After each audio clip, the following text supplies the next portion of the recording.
Welcome to the Love Circle. Welcome to the Love Circle. This is from the YouTube Audio Library, and this is Caradora by Casa Rosa. Caradora by Casa Rosa. Shalom and greetings to each and every one of you. Welcome to the Love Circle. How are you doing? How are you doing? Back to, we are going to get into it. We're going to talk about the love story today between the king and the queen. Shir HaShirim, I am my beloved's, and my beloved's is mine. I am my beloved's, and my beloved is mine. We are talking today about the king and the queen. Love, romance, marriage, and friendship.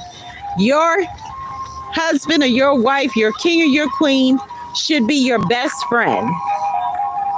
Should be your best friend. That's right. You should be best friends. How are you doing today? What is your name? Lily? How are you doing, Lily? Hi, Adonai. That's okay. You don't have to know how to speak English, Adonai. Will be translated, I'm sure. Hi, Canman. How are you doing today? What language are you speaking, Adonai? What is your language? And again, this is Caradora by Casa Rosa. This is a powerful song. I love instrumentals. But you don't understand English either? Oh my goodness. I speak Spanish. Hola. Hola, hola, hola. There's a way for it to be translated to you in your language.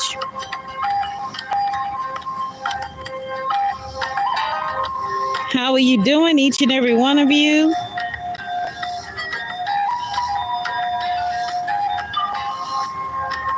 Thank you for joining in, Frederick. We're going to get into it. This is Caradora by Casa Rosa. We're going to be talking about the love today. We're going to talk about love and romance between the king and the queen, the husband and the wife. Shir HaShirim, Song of Songs, I am my beloved's, and my beloved is mine. How sweet it is. Love and marriage and romance. And we're going to get right into it today, right now. As we set it up for the king and the queen, coming later will be the private dinner, but we're going to get into it right now and talk about love and what it is and why it is so important to us right now.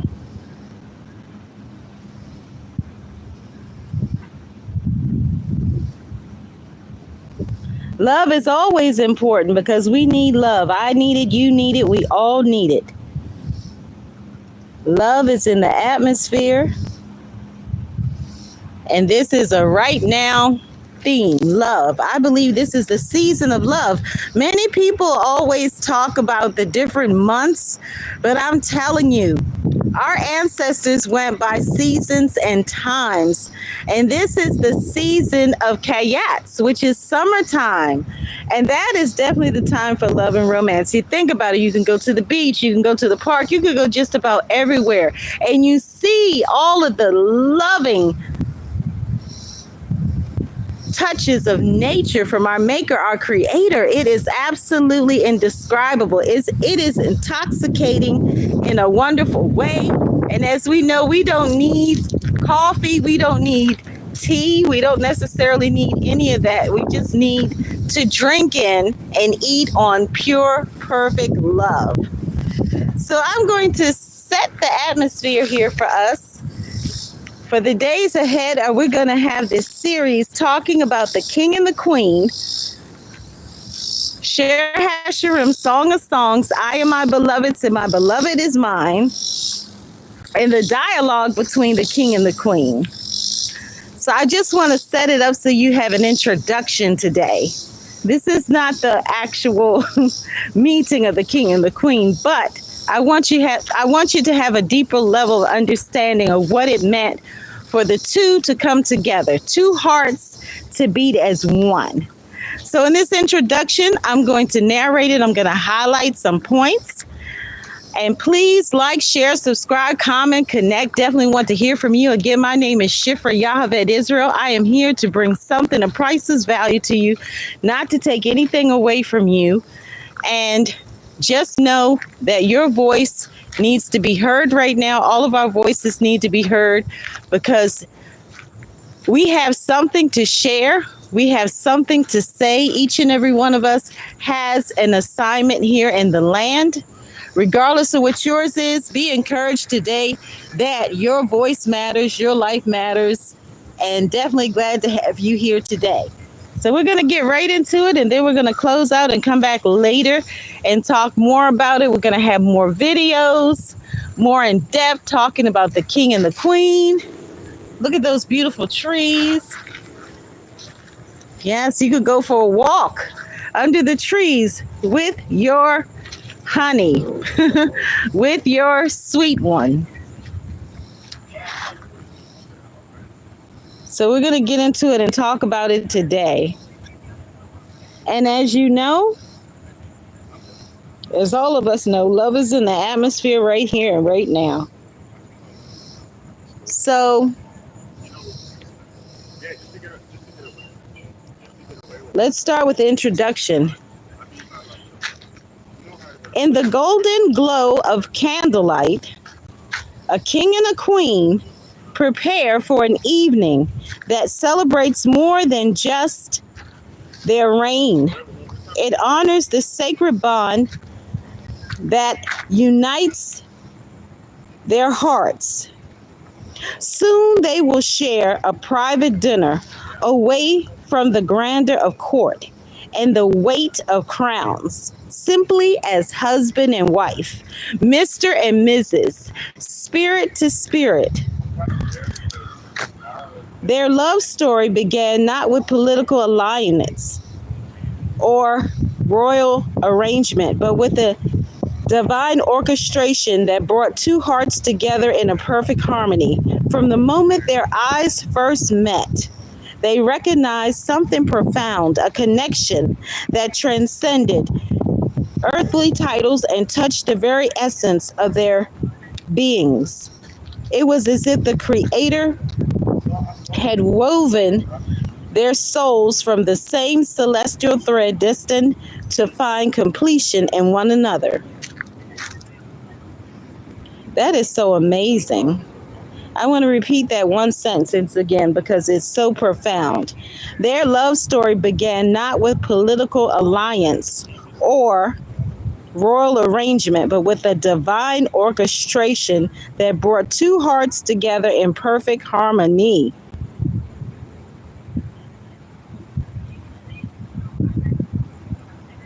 That's so amazing. It was as if the Creator had woven their souls from the same celestial thread, destined to find completion in one another. Through the years of their marriage, their devotion has only deepened. In a world where power often corrupts and luxury breeds discontent, they have remained steadfast in their commitment to one another. Through the years of their marriage, their devotion has only deepened in a world where power often corrupts and luxury breeds discontent. They have remained steadfast in their commitment to one another. Their faithfulness shines like a beacon, unmarred by temptation or the fleeting attractions that might sway lesser hearts. They have chosen each other again and again with each sunrise and each shared glance across the throne room. What makes their union truly priceless is not the jewels in their crowns or the vastness of their kingdom, but the purity of purpose they share. They understand that their love was crafted by hands far greater than their own. A masterpiece of divine matchmaking that speaks to the beautiful truth that somewhere in this world there exists a heart that beats in perfect rhythm with their own. That is amazing. There exists a heart that beats in perfect rhythm with their own. Well, there exists a heart that beats in perfect rhythm with our own. There exists a heart that beats in perfect rhythm with our own. That is amazing. Tonight and every night, as they dine together in the intimate sanctuary of their private chambers, they carry with them the hope that their story might inspire others. In their gentle words to one another, in their shared laughter and tender touches, they demonstrate that true love, the kind selected and blessed by our Creator, is not merely a fairy tale, but a living, breathing reality available to all who seek it with pure hearts. Their marriage stands as a testament in the extraordinary beauty that unfolds when two souls chosen for each other by divine wisdom come together in faithful, loyal, and everlasting love. In a world hungry for authentic connection, they offer the sweet promise that soulmates are not merely wishful thinking, but precious gifts waiting to be discovered by those who trust in our Creator's perfect timing and infinite love. Woo! That is so powerful. That is so incredible. And when you think about it, love is always in the atmosphere. Love is in our reach. It's not unreachable. It's not far away from us. We only have to grasp it. We only need to open up our hearts and our minds to receive it in real time. Look at how that sun is shining so brightly right now. So many people have become so focused on devices like cell phones and laptops and tablets and all of that. But in order to have true perfect love, to have the real love, we need to get outside of the buildings and get off these devices and go outside so that we can get back to the garden, so we can go back in real time to what truly matters. What truly matters in this life is far beyond what is seen and what we can touch. It's beyond the tangible. We have to go deeper. We have to allow ourselves to get out of the temporary escapism that has been created by not functioning properly. Communication has been distorted by all of these fantasies and artificial things of this world, but we have to go back to the garden. We have to go to the park and take a walk. We have to go to the beach and learn how to live again. More importantly, learn how to love again. So many people are caught up in being negative, always having negative comments about every single thing. But what is it that the person that is being negative doing in their own lives? How are they helping someone else to get to their next level? It's not about politics. It's not about religions or any other isms or schisms. It's about being a person. We are people. It's about getting back to that place where we are loving and kind and gentle and humble. And when we desire to help someone else and not being so self-absorbed and focused on self, because love is sacrificial and selfless. Who wants to spend their day and night, day after day, week after week, month after month, year after year, being bitter, unforgiving, full of hatred, cruel, harsh words, and so on and so forth? It's nice to be nice. Mother Veronica said it so many times, she would know. She was married many years. She had a wonderful marriage. It's nice to be nice. It's good to be good. It's kind to be kind. So let us open up our hearts and embrace love, and not run from love, not hide from love, not build up walls. The walls have to come down. They have to be torn down. We have to come out of this place where we think that texting and emailing and all of that is so wonderful, and being on social media for hours without having true connections with real people. We have to have balance. We have to go back and examine our own selves. We have to have good character and integrity. It's good to be polite, and it's also good to be respectful. When somebody takes time out of their day to bless you or give something to you without expecting anything from you, it's good to say thank you. But I'm telling you, today, good manners are hard to find in most people. So think about this today. Each and every one of you desire in your hearts to be part of the solution and not part of the problem and not part of the conflict. It doesn't hurt at all to be kind to someone, even to a stranger. So when you are positive, when you focus on what is positive and you speak words that are good and positive, it will return back to you. But when you constantly grumble and mumble and complain and be ungrateful, then that is why sometimes the promises are not fulfilled. The dreams do not become a reality. The miracles are not seen because they happen, but you may have missed them.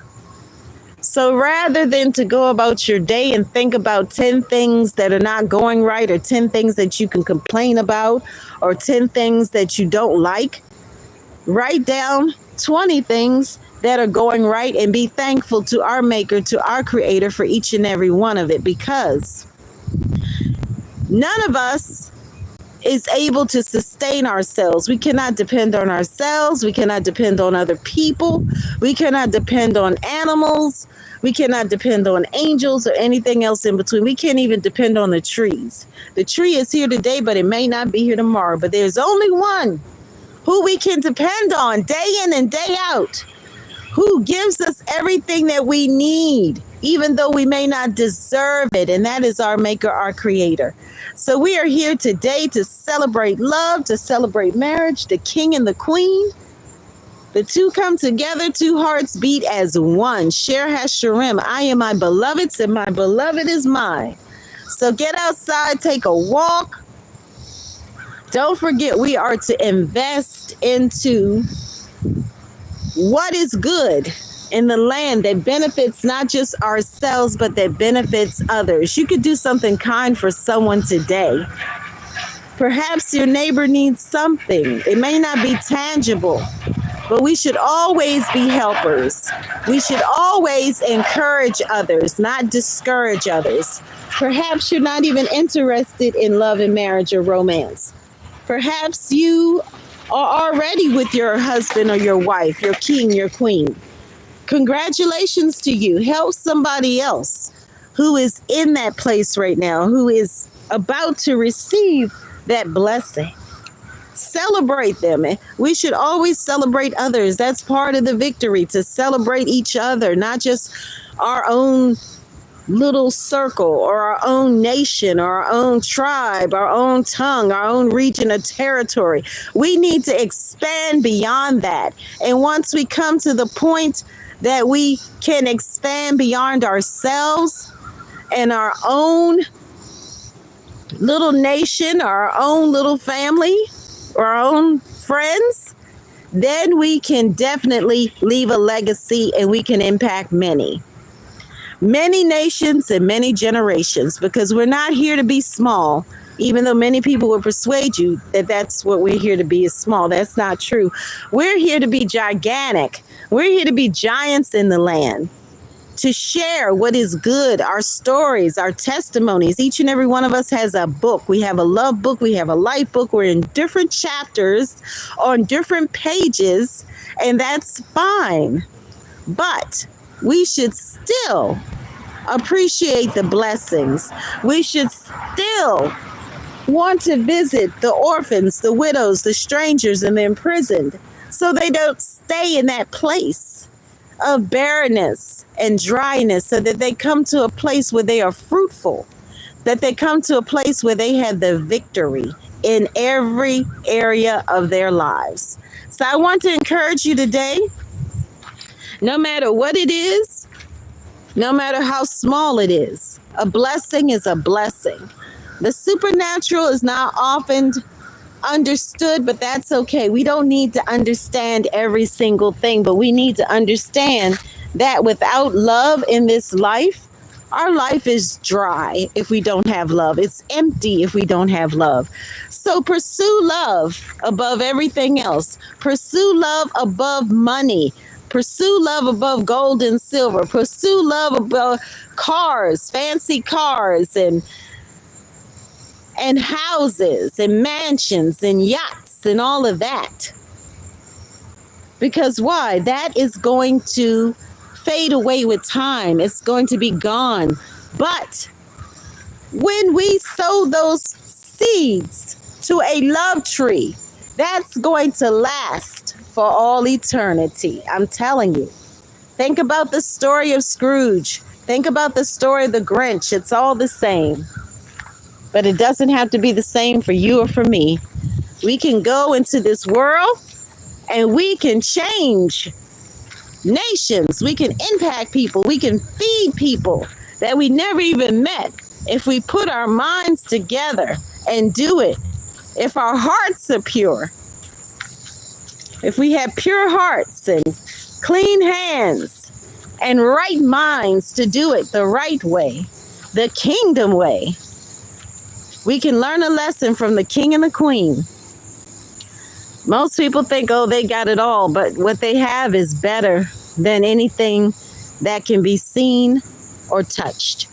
They have that perfect love, that pure love, that real love, that infinite love that comes from above. So as you go about your evening, blessings to each and every one of you. Shalom, and until the next time, do all that you can to cultivate healthy relationships and be sure that your heart is overflowing with pure love, because love is definitely going to give us everything we need in this life. Because with love, we are youthful, we are joyful. So may love overflow in each and every one of your hearts, and may you be blessed beyond measure. Until the next time, shalom, and thank you for joining in.